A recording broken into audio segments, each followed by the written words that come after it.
Assalamualaikum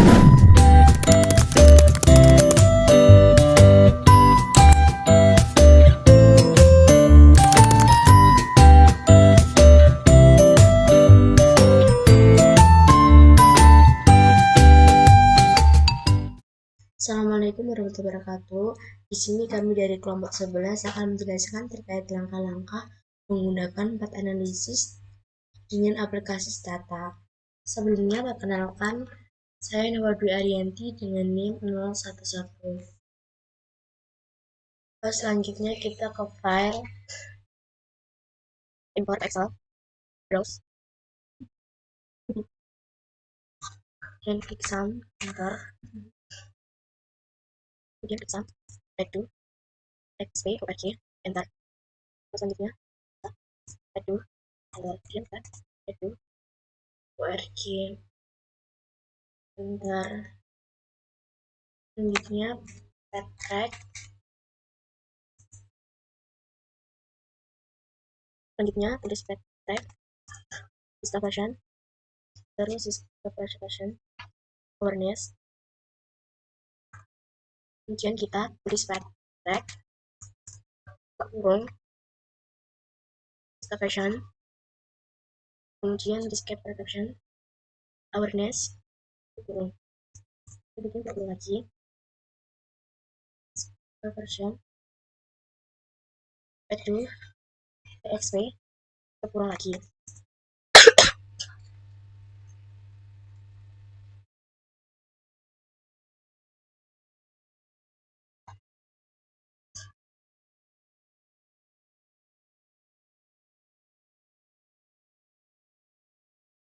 Awareness, edu, exp,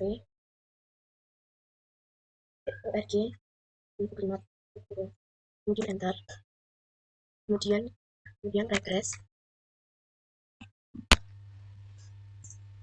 version,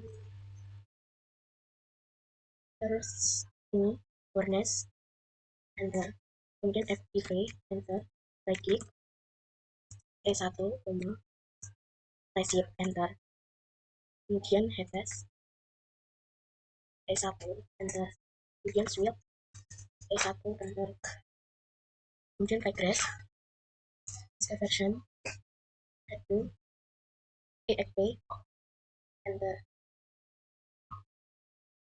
kemudian klik activate, enter, right click, E2, receive, kemudian enter, kemudian headless, E2, enter, kemudian sweep, E2, enter, kemudian regress, selection, E2,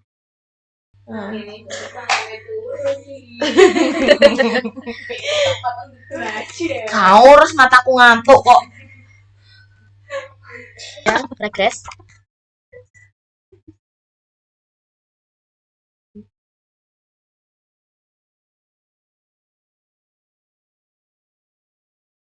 kemudian enter,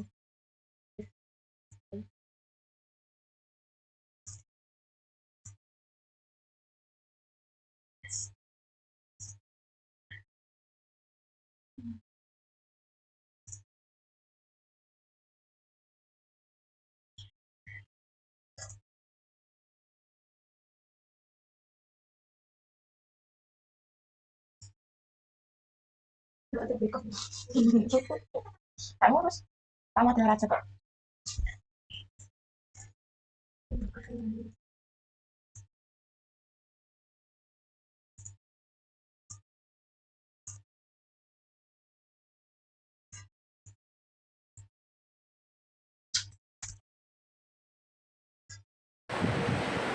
Baik, selanjutnya akan dilanjut dengan saya. Untuk caranya adalah klik statistik, kemudian ke SEM,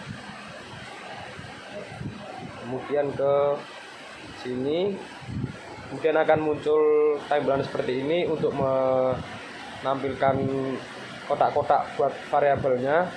Kita taruh sebanyak 4. Kotak-kotak variabelnya sudah terisi semua. Selanjutnya adalah membuat garis arah panah ke tiap variabel.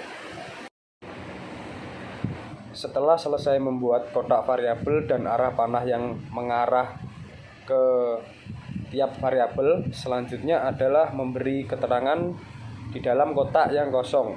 Caranya adalah klik variabel, kemudian masukkan yang pertama adalah ini edukasi, yang kedua adalah XP, dan yang keempat info klimat.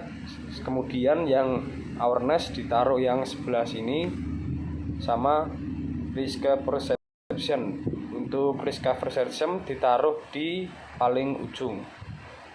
Baik, mungkin itu saja penjelasan dari saya. Baik, selanjutnya perkenalkan, nama saya Khalifah Hakiki, NIM 143. Nah, di sini saya akan menginterpretasikan uji asumsi klasik. Yang pertama ada regress, awareness, edu, X, or info climate.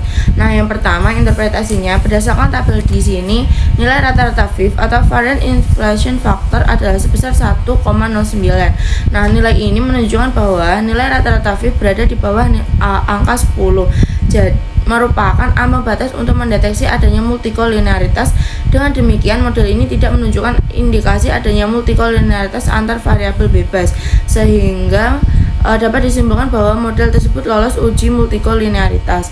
Selanjutnya, pada interpretasi yang kedua, berdasarkan tabel di atas diketahui nilai props yang dihasilkan adalah 0,000. Nilai ini menunjukkan bahwa prop lebih kecil dari tingkat signifikansi standar, yaitu 0,05 atau nilainya 0,5%.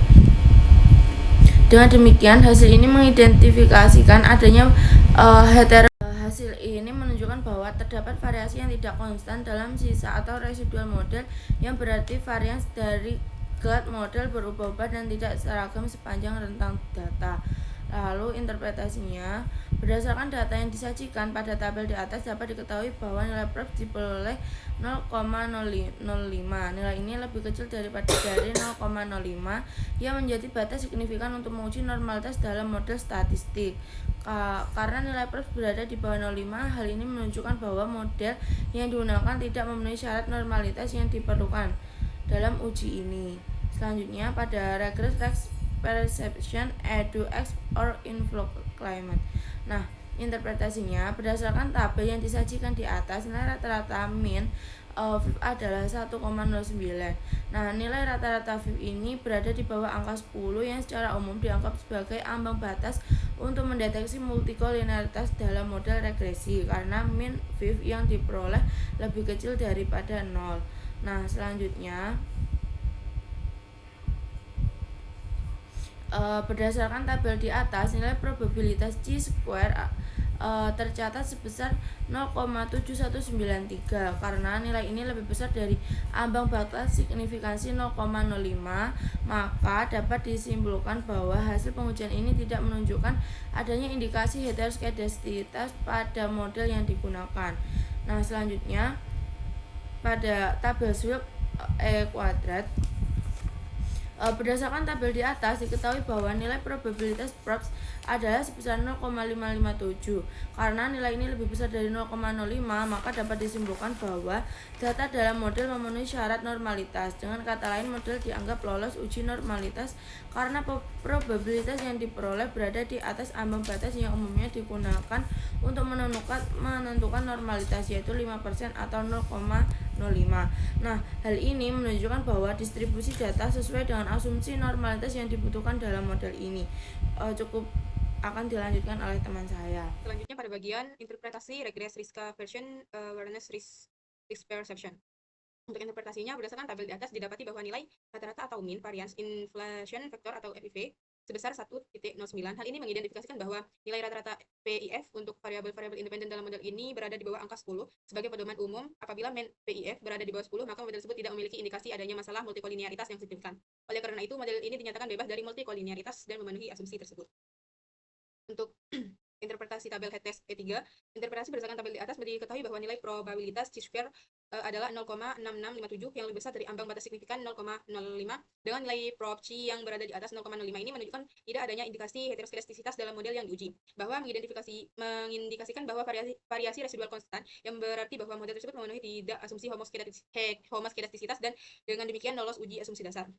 Untuk interpretasi tabel Swilk ketiga, berdasarkan informasi yang terdapat dalam tabel di atas, nilai probabilitas yang tercatat adalah sebesar 0,0396. Angka ini menunjukkan bahwa nilai tersebut lebih kecil dari 0,05. Dengan demikian dapat disimpulkan bahwa model yang digunakan dalam analisis ini memenuhi syarat normalitas. Hal ini menandakan bahwa data yang dianalisis tidak melanggar asumsi distribusi normal sehingga model tersebut dapat dianggap valid untuk keperluan analisis lebih lanjut. Dan dilanjut untuk interpretasi nomor 4, yaitu regress risk aversion EDUX or invoke limit. Untuk tabel VIF, interpretasinya berdasarkan tabel yang ditampilkan nilai rata-rata atau min, variance inflation faktor atau VIF tercatat sebesar 1,09. Angka ini menunjukkan bahwa nilai min atau VIF berada di bawah ambang batas yang umum digunakan, yaitu 10. Hal ini mengindikasikan bahwa model yang diuji tidak mengalami masalah multikolinearitas. Dengan kata lain, variabel-variabel independen dalam model tersebut tidak saling berkolerasi secara signifikan satu sama lain, sehingga hasil analisis dapat dianggap valid dan reliable. Keberhasilan model dalam menghindari multikolinearitas ini penting untuk memastikan bahwa koefisien estimasi dapat diinterpretasikan dengan tepat, dan pengaruh masing-masing variabel independen terhadap variabel dependen dapat dianalisis secara akurat. Untuk interpretasi HTS 4, dalam tabel di atas terdapat nilai probabilitas Chishukar yang tercantum sebesar 0,000. Nilai ini lebih kecil daripada 0,05 yang menunjukkan bahwa terdapat indikasi heteroskedastisitas dalam model yang sedang dianalisis. Dengan kata lain, model ini tidak memenuhi asumsi yang diperlukan untuk analisis regresi yang baik, sehingga dapat disimpulkan bahwa analisis menunjukkan adanya masalah dalam stabilitas varians, yang berarti varians dari residual tidak konstan di seluruh rentan nilai prediktor. Oleh karena itu, model ini dianggap tidak lolos dari uji heteroskedastisitas.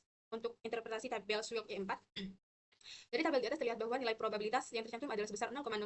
Nilai ini kurang dari 0,05, yang menunjukkan bahwa model yang dianalisis tidak memenuhi kriteria yang diperlukan. Dengan kata lain, hasil ini menunjukkan bahwa model tidak dapat dianggap signifikan atau valid berdasarkan standar yang telah ditetapkan, sehingga perlu dilakukan evaluasi lebih lanjut terhadap metode atau variabel yang digunakan dalam analisis ini.